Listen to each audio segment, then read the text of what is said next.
नमस्कार, मी अपर्णा. स्वागत आहे तुमचं बोलीस किचनमध्ये. आज आपण खूप सुंदर आणि खूप मस्त असा 3 किलोचा बटरस्कॉच केक बनवणार आहोत.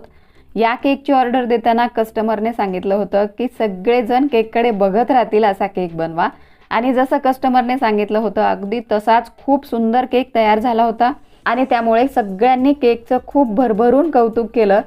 आणि जर आपल्या कामाचं किंवा आपल्या कलेचं कुणी कौतुक केलं तर आपल्याला खूप छान वाटतं. त्यामुळे तुम्ही सुद्धा व्हिडिओ पूर्ण बघा. आणि जर हा केक किंवा हे डेकोरेशन तुम्हाला आवडलं तर व्हिडिओला लाईक करा, जास्तीत जास्त शेअर करा. आणि अशाच नवनवीन सोप्या सुंदर केक डेकोरेशनसाठी आणि सोप्या टेस्टी रेसिपीसाठी आपल्या बोलीस किचनला सबस्क्राईब करा. तर बघा, 3 किलो केकसाठी मी इथे 1100 ग्रॅम व्हॅनिला प्रीमिक्स घेतलं होतं. आणि केक बेक करतानाच मी त्यामध्ये बटरस्कॉच इसेन्स टाकला होता. तर 3 टायर केक आपल्याला बनवायचा आहे, त्यामुळे 3 केक मी इथे बेक केलेले आहेत.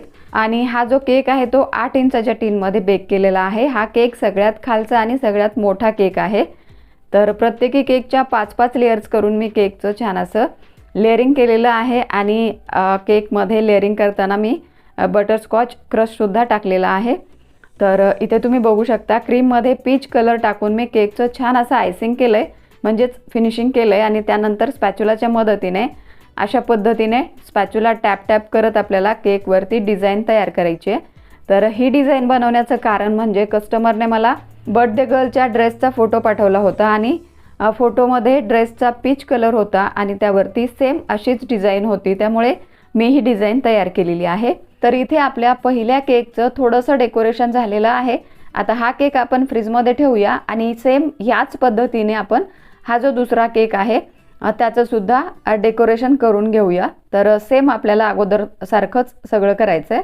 म्हणजे अगोदर छान अशी केकची फिनिशिंग करून घ्यायची आणि त्यानंतर याच्यावरती सुद्धा स्पॅच्युलाने टॅप टॅप करत आपल्याला डिझाईन तयार करायची. हा जो केक आहे तो मी 6 इंचाच्या टीनमध्ये बेक केला आहे. आणि हा आहे आपला सगळ्यात वरचा आणि सगळ्यात छोटा केक. हा मी 4.5 इंचाच्या टीनमध्ये बेक केला आहे. तर आता याचंसुद्धा सेम त्याच पद्धतीने मी डिझाईन केलेली आहे.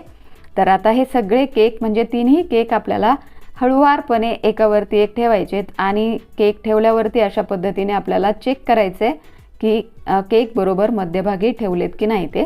तर इथे तुम्ही बघू शकता, व्यवस्थित मी 3ही केक एकावरती एक ठेवलेले आहेत. आणि आता मी केक फ्रीजमध्ये ठेवला आहे. आणि आता आपल्याला केकवरती ठेवण्यासाठी काही गुलाबाची फुलं तयार करायची आहेत. तर तुम्ही इथे बघू शकता, पायपिंग बॅगमध्ये मी तीच पीच कलरची क्रीम भरून घेतलेली आहे. आणि पायपिंग बॅगला छोटं रोज नोझल लावून अशा पद्धतीने आपल्याला इथे छोटे छोटे गुलाबाचे फुलं तयार करायचे आहेत. आणि त्यावरती गोल्डन डस्ट स्प्रे करायची आहे.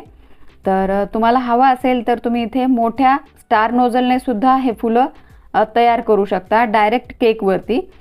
तर बघा, अशा पद्धतीने मी इथे एक 8-10 फुलं तयार केलेत. आता हे सगळे फुलं आपल्याला केकवरती ठेवून द्यायचेत. तर आता केकसुद्धा खूप छान सेट झाला आहे. तर आता या केकवरती आपण हे फुलं ठेवून देऊया. तर प्रत्येक केकवरती आपल्याला 2-2 फुलं ठेवायचे आहेत.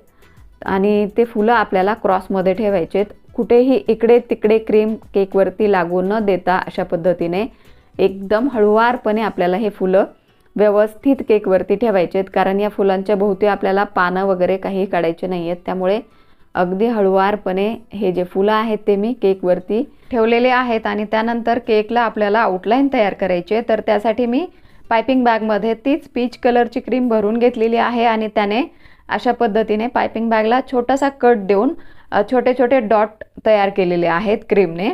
तुम्हाला हवं तर तुम्ही इथे मोठे गोल्डन कलरचे शुगर बॉलसुद्धा लावू शकता. आता यानंतर आपल्याला केकवरती अशा पद्धतीने क्रॉसमध्ये गोल्डन फ्लेक्स लावायचे. आणि तुम्ही बघू शकता, ही गोल्डन फ्लेक्स लावल्यावर आपल्या केकला खूप सुंदर लुक आला आहे. त्यानंतर मी इथे वाटीमध्ये थोडीशी डबीमधली जी गोल्डन डस्ट असते ती डस्ट घेतलेली आहे. आणि त्यामध्ये 1-2 थेंब तेल टाकून मी छान मिक्स करून घेतलं आहे. आणि ती जी डस्ट आहे ती अशा पद्धतीने आउटलाईनवरती लावून घेतली आहे. तुम्ही इथे बघू शकता, इथे आपला केक पूर्णपणे तयार झालेला आहे. आणि आजचा केक तुम्हाला नक्कीच आवडला असेल. आवडला की नाही ते मला कमेंटमध्ये नक्की सांगा.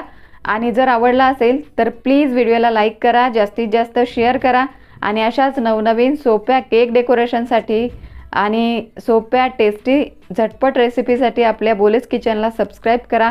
पुन्हा भेटूया अशाच केकच्या नवीन सुंदर सोप्या डेकोरेशनसोबत किंवा एखाद्या मस्त टेस्टी सोप्या रेसिपीसोबत. तोपर्यंत मस्त खा आणि स्वस्त राहा. थँक्यू.